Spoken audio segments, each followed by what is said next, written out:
दर्शकवृन्द नमस्ते। आज मैले नेपालको हिजो वर्षाले रद्द भएको U19 world cup qualifier final म्याचको बारेमा एउटा गहिरो यो रिपोर्ट तयार पारेको छु। आज हाम्रो टिमको एकदम राम्रो प्रदर्शन हुँदाहुँदै पनि कसको गल्तीले हामीले यो नियति भोग्न पर्यो र वर्ल्ड कप खेल्नबाट वञ्चित हुन पर्यो। यस्तो गल्तीबाट क्यान, आइसिसी, एसिसी र हाम्रो सरकारले पनि केही पाठ सिक्छ कि? दर्शकवृन्द, नेपालको सपना बर्सातमै चुडियो। समर्थक आक्रोशित, क्यान र आइसिसीमाथि प्रश्न चिन्ह खडा भएको छ। नेपालको U19 क्रिकेट टोलीको विश्वकपमा पुग्ने सम्भावना वर्षाले धोइदिएको छ। अफगानिस्तान विरुद्धको अन्तिम निर्णायक खेल वर्षाको कारण रद्द भएपछि नेपाल रन रेटको आधारमा प्रतियोगिताबाट बाहिरिएको हो। तर यो खेल नहुनु सँगसँगै त्यसको व्यवस्थापन र तयारीमा कमजोरी देखिँदा नेपाली क्रिकेट समर्थकहरूमा गहिरो आक्रोश देखिएको छ। खेल रद्द, मानिसहरू रुन थाले, सबै सपनाहरू चकनाचुर हुन थाल्यो। शनिबार बिहान 9 बजे सुरु हुने भनिएको खेल वर्षाले गर्दा निर्धारित समयमा सुरु हुन सकेन। तर खेल रोकिने स्थितिमा पुगेपछि समर्थकहरू मैदानमा उनीहरू मैदान सुक्दै गरेको देखेर अझै झिनो आशामा थिए, आज खेल अवश्य हुनेछ। तर दिउँसो 2 बजे रेफ्रीद्वारा खेल रद्द भएको घोषणा भएसँगै त्यो आशा निराशामा बदलियो। घाम लागिसकेको थियो, वर्षा रोकिएको पनि घन्टौँ भइसकेको थियो, तर आउटफिल्ड राम्रो नभएको भन्दै खेल हुन सक्यो। त्यतिबेला समर्थकहरू क्यान, एसिसी, आइसिसी विरुद्ध आक्रोशित बने। नाराबाजी सुरु भयो, प्रहरी नै बोलाउनु पर्यो अन्तिम, अनि बिस्तारै उनीहरूलाई मैदान बाहिर पठाइयो। अब प्रश्न उठ्छ, दोष कसको? अवश्य क्यानको तयारीमा कमजोरी देखिएको छ। नेपाल होस्ट राष्ट्र हो, वर्षा हुने मौसममा खेल आयोजना गर्न लागि थियो भने पूर्व तयारी हुनु आवश्यक थियो। तर मैदानमा सम्पूर्ण रूपमा कभर नहुनु, पानी जमेको मैदानलाई खेलयोग्य बनाउन समयमै चासो नदिनु, यी सबैले व्यवस्थापनको लापरवाही देखा। श्रीलङ्कामा एसिया कप हुँदा मैदान पुरै कभर गरिएको थियो, नेपालमा त्यो सुविधा किन थिएन? एक समर्थकले प्रश्न गरेका छन् र यो प्रश्न गहिरो छ। आइसिसीको नियमको पनि आलोचना भएको छ। यो अति महत्त्वपूर्ण गेम थियो। आइसिसीले अन्तिम खेलका लागि रेन डे राख्न सक्थ्यो। फाइनल जस्तो महत्त्वपूर्ण खेल वर्षाको कारण रद्द हुँदा छनौट रन रेटबाट गर्नु अन्यायपूर्ण देखिन्छ। दुई टोली समान अङ्कमा थिए, तर अफगानिस्तानको रन रेट उच्च भएकाले उनीहरू विश्वकपमा पुगे। यो वर्ल्ड कप क्वालिफायर फाइनल हो कि मजाक? सबैतिर यो प्रश्न गहिरो गरी उठेको छ। दर्शकबिन, नेपालको उत्कृष्ट प्रदर्शन यो क्वालिफायर भन्दा अगाडिदेखि नै जारी रहेको थियो। यो क्वालिफायर म्याचहरूमा पनि नेपालले एकदमै उत्कृष्ट प्रदर्शन गरेको थियो।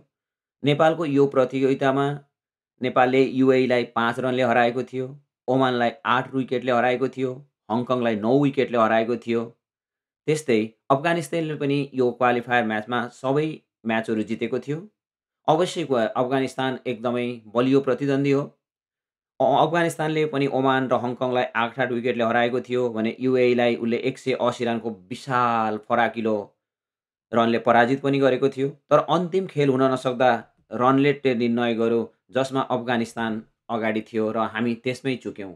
हामीले आज यो म्याचबाट हामी हात धुन परेको छ हाम्रो रन रेटकै कारणले। एउटा ठुलो प्रश्न उठेको छ, रिजर्भ डे किन थिएन? सन् 2019मा भएको एक दिवसीय विश्वकप फाइनलमा समेत रिजर्भ डे राखिएको थियो।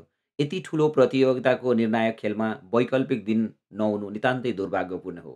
विशेष गरी नेपाल जस्तो होस्ट नेसन जहाँ अप्रिलमा सम्भावित वर्षा हुन्छ, त्यहाँ पूर्व तयारी गर्नु आवश्यक थियो। क्रिकेट विश्लेषक रमेश शर्माले भन्छन्, आइसिसीले नियम त बनायो तर मैदानमा यथार्थता बुझेन। वर्षा हुन सक्ने खतरा हुँदाहुँदै पनि उसले रिजर्भ डे नहुनु लापरवाहीको पराकाष्ठ हो। अब दर्शकवृन्द, हामी एकछिन कुरा गरौँ नेपाली खेलाडीहरूको भावना। उनीहरूको सबैको भनाइ छ खेल खेल्न दिनु पर्थ्यो। नेपाली टोलीका केही खेलाडीहरूका आँखा रसाएका थिए। तिनीहरूको आफ्नो भावना सामाजिक सञ्जाल मार्फत पोखेका छन्। एक खेलाडीले लेखेका छन्, हामी मैदानमा हाम्रा देशका लागि युद्धमै थियौँ, तर खेल्नै भएन। फ्यानहरूले समेत साथ दिएका छन्। नेपालको खेलाडीहरूले खेल्न पाउनु पर्थ्यो, नियमको नाममा अन्याय भयो। दर्शकवृन्द, अफगानिस्तान अवश्य कमजोर टिम होइन, उसलाई हामीले योग्यतामा कुनै कमी राख्नु हुँदैन। यसमा अफगानिस्तानमाथि कुनै प्रश्न पनि छैन। उनीहरूले राम्रो खेले, राम्रो रन रेट बनाए, तर समस्या यो हो कि निर्णायक खेल मैदानमा नखेली निर्णय गरिएको हो। खेल एक बल नखेली निर्णय हुनु भनेको क्रिकेटको मर्म विपरीत हो। खेल मैदानमै जित्नु हार्नुपर्छ, कागजमा होइन। दर्शकवृन्द, यो भविष्यको लागि एउटा ठुलो पाठ हो। क्यान र आइसिसी दुवैको भूमिका सुधारिन जरुरी छ। नेपाल जस्तो देश जसको क्रिकेटप्रतिको लगाव हरेक दिन बढिरहेको छ, त्यहाँ यस्तो अवसर गुम्नु केवल खेल होइन, प्रेरणाको पनि एउटा गुमावट हो। क्यानलाई चाहिन्छ भविष्यमा अझ बढी तयारी, मैदान व्यवस्थापनमा सुधार र आइसिसीसँग दबाब दिन सक्ने हैसियत विकास गर्नु।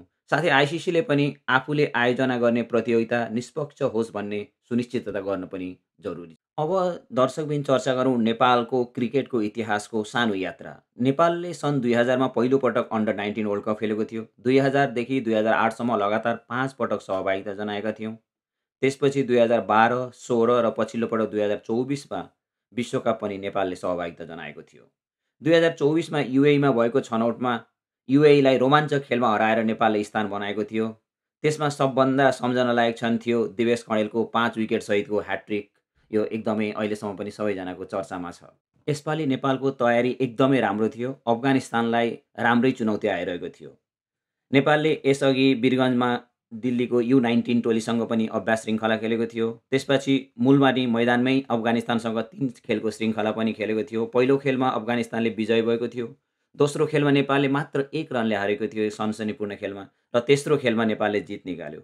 नेपालका कप्तान नारायण भट्टले अभ्यास श्रृङ्खलाले ठुलो फाइदा पुर्याएका बताएका थिए। दर्शकवृन्द, यो खेलमा हामीलाई प्रकृतिले पनि साथ दिएन।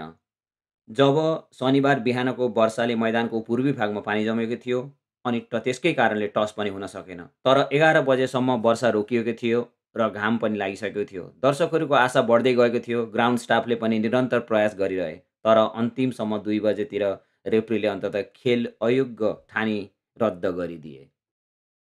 दर्शकवृन्द, जब खेल रद्द हुन पुग्यो समर्थकको आक्रोश एकदमै चुलियो। समर्थकहरू किन चुप बस्ने भनेर सबैजना कराउन थाले। रेफ्रीले घोषणा गरेपछि दर्शक दीर्घमा धैर्य सकिन थाल्यो। उनीहरूले चिच्याउन थाले, खेल गराउनु पर्दैन? क्यान के हेरिरहेको छ? आइसिसी किन चुप? यस्ता प्रश्नहरू उठ्नु स्वाभाविक छ। त्यसपछि मैदान बाहिर प्रहरी आइपुग्यो। नाराबाजी भएको ठाउँमा प्रहरी गएर सबैलाई मैदान बाहिर निकाल्न पर्यो। दर्शकवृन्द, यसले एउटा गहिरो र ठुलो पाठ पनि सिकाएर गएको छ। निष्कर्ष के छ भने एउटा मौका जो गुम्यो। नेपाल विश्वकपमा पुग्न सक्छ भन्ने झिनो होइन, एकदम दरिलो आशा थियो। त्यो वर्षाले बगायो। तर प्रश्न उठ्छ, यो केवल प्राकृतिक विपत्ति मात्रै थियो कि व्यवस्थापनको असफलता? आइसिसीले एक अतिरिक्त दिन राख्न सक्दैनथ्यो? यो प्रश्न बार उठिरहेको छ। क्यानले मैदान किन कभर गर्न सकेन? श्रीलङ्कामा पनि यही टाइपको गेम भएको थियो। उसले पुरै मैदान कभर गरेर एसिया कपको गेमहरू खेलाइसकेको थियो। एसिसीले आयोजक राष्ट्रलाई अब आवश्यक पूर्वाधार किन नबनाउने भनेर किन प्रेसर गर्न सक्दैन? त्यही मूलपानी मैदान आज 11 वर्षदेखि पनि बनिरहेको छ तर कहिले पनि सिद्धिँदैन। त्यही कारणले आइसिसीले अवश्य आयोजक राष्ट्रलाई पूर्वाधारको लागि प्रेसर दिनु जरुरी पनि छ। यो प्रश्न आज हजारौं नेपाली क्रिकेट समर्थकको मनमा गडेर बसेका छन्। जब मैदान सुक्दै थियो तब खेल हुन सकेको भए नतिजा अर्कै हुन सक्थ्यो र सम्भवतः अहिले नेपाल विश्वकप जाने तयारीमा अन्यायपूर्ण देखिन्छ। नेपालले आफ्नो ठाउँ मैदानमा होइन रन रेटको तालिकामा गुमायो। तर जुन आँखा आशाले हेर्दै थिए ती आँखाहरू आँसुमा बग्न थाले। आज प्रश्न उठेको छ, क्रिकेट खेल मात्रै हो कि व्यवस्थापनको युद्ध? नेपालको U19 क्रिकेट टिमको यो हार केवल हार होइन, एक हाम्रो अवसरको पनि गुमावट हुन पुगेको छ। मैदानमा अन्तिम पटक भिड्ने र जित्ने आत्मविश्वास बोकेको टिम वर्षाको नाउनीमा चिप्लिन पुग्यो। अब समय आएको छ कि क्रिकेट सङ्घ र अन्तर्राष्ट्रिय संस्था दुवैले भविष्यमा यस्तो अन्याय पुनः नदोहोरियोस् भनेर विचार विवेचना गर्ने। तपाईहरूलाई कस्तो लाग्छ आजको यो टिका टिप्पणी र मेरो विश्लेषणात्मक एउटा लेख? तपाईहरूले पनि अवश्य कमेन्ट गरेर भनिदिनु होला र त्यसको म प्रतिक्रिया पनि जनाउनेछु। दर्शकवृन्द, अब अन्तमा यो च्यानललाई लाइक, कमेन्ट र सब्स्क्राइब गर्नुहोला र सेयर गरेर सबैको माझमा यो इन्फर्मेसन पुर्याइदिनु होला। धन्यवाद।